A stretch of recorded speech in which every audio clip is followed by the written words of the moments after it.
Don't forget to subscribe and hit the notification button for more content. All right, Mayfield Prep. Hey, Billy, Imperial Blaster Master. The guy's name is Mayfeld. Miggs Mayfeld, not Mayfield. Although I thought it was Mayfield for a while, too. What's up, Bill? Longtime listener and fan, and happy to see you crushing it with the acting. Thank you. Speaking of acting, for the scene with you, with Officer, you blasted for his decision that cost the lives of your character's brother in his arms, did you do any research or talk to any vets? I asked because you fucking crushed it. Yes! Thank you. I wrote this email.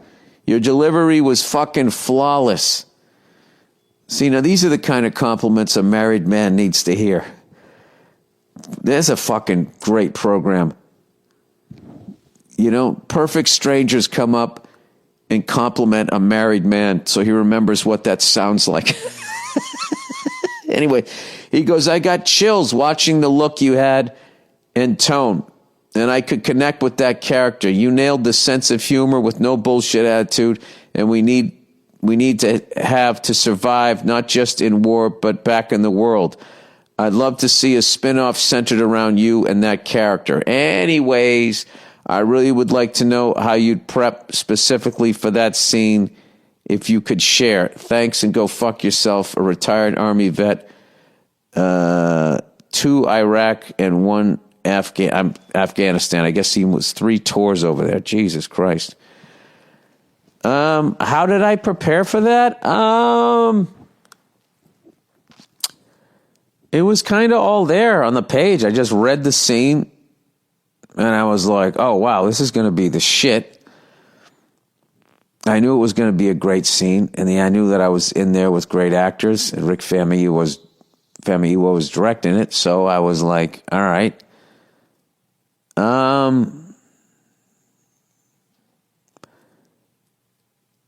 did I connect with pain. That's all I can tell you.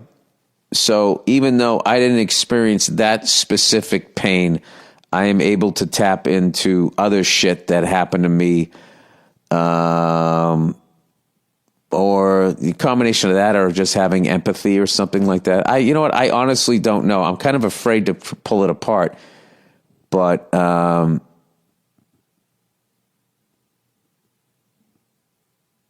yeah, no. You know what it is you just bring it to a place where you can relate to it.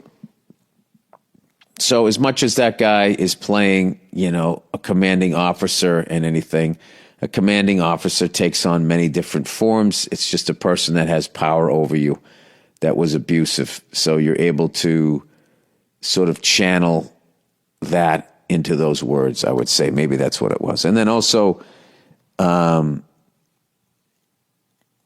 way it was written, the whole thing was just kind of there. But that's a really interesting question that I didn't...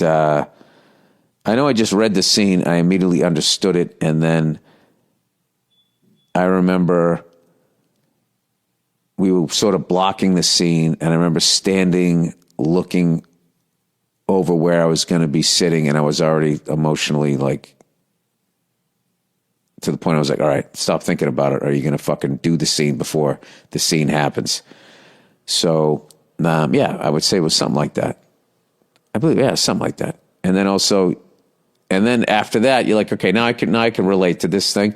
Then you just make choices that aren't going to be obvious. Like I told you a few weeks ago when I was at that Green Bay Packer game and that kid was being an asshole. So one of my buddies from back Massachusetts just sat down next to him, moved me away from him. And the drunk guy looked at my buddy and he goes, why are you here? And he just looked at him. He had half a smile and he goes, why do you think I'm here? And I was just I just remember moments like that for acting where if you saw that on the page as an actor, you'd think you'd go, oh, that's a badass line. I got delivered like a badass, why do you think I'm here?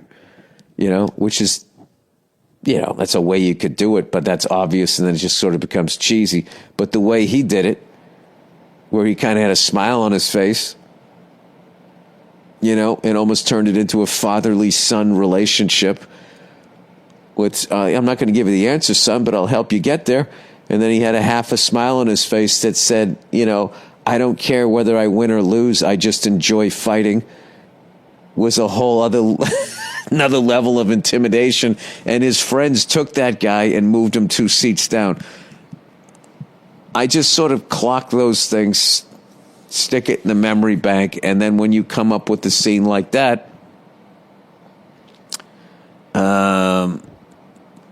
you have options so it won't be like, hopefully stale. But that's an unbelievable thrill that you actually lived what I was pretending I lived, and you connected with it. So I really appreciate that. And I'm glad you made it back after 3 tours over there. Jesus. All right. Don't fuck with monkeys. Hey, Billy Big Balls. Greetings from Chicago. I'm a huge fan of the podcast and recently ran across this news article online. It's the craziest story I've read in a while, and the headline is True Art. I knew I had it to send it your way. Thank you. I appreciate it. Apparently, a group of monkeys in India are going on revenge killings against a town's dog population after a dog killed a baby monkey.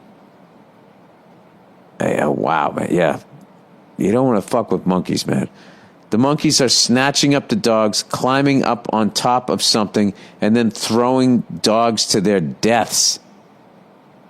Well, I got to tell you something. As far as like how monkeys kill you, that's about as nice, a humane way they could do it. Apparently, the monkeys have nearly wiped out the entire dog population in the town, and now the monkeys are turning on children. What? Yeah, see, now they're drunk with power. They're just like people. I put the headline and the link below if you want to check it out yourself. This can't be real. I know it's a dark story, but I kind of admire the monkeys' sense of community. I feel like the U.S. should come together like they do in times of adversity. What, and start throwing children down on the ground that didn't do anything? Like, start killing. Don't kill the thing that fucking killed. Kill all of them and then move on to something else. I think we've already done that over here.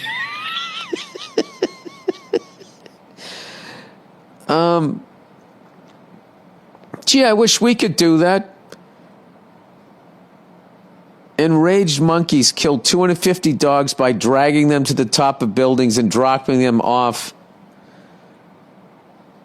All right, there's already a billion ads coming up on this, so I'm really wondering if this is real. Dropping them off out of revenge after pups kills one of their infants in Indian village.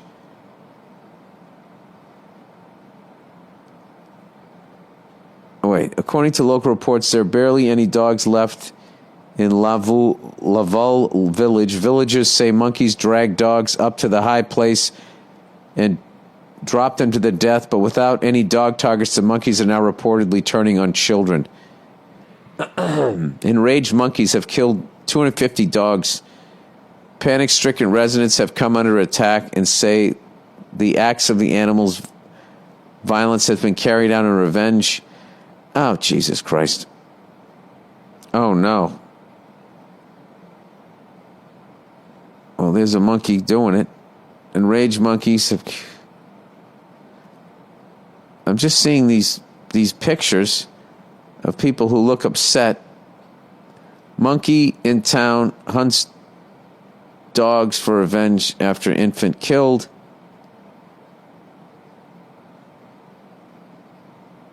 All right. Do I really want to watch this? Picture in media shows a monkey on a rooftop holding a dog.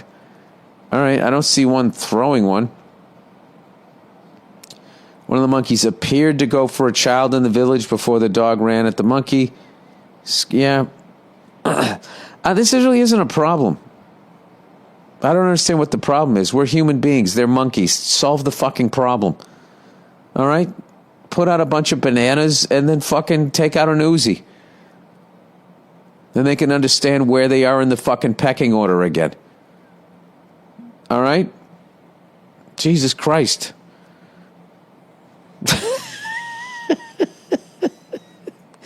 It's not like they're monkeys dressed up like human beings and you can't figure out who's the problem. The problem is the monkeys. Go kill the monkeys.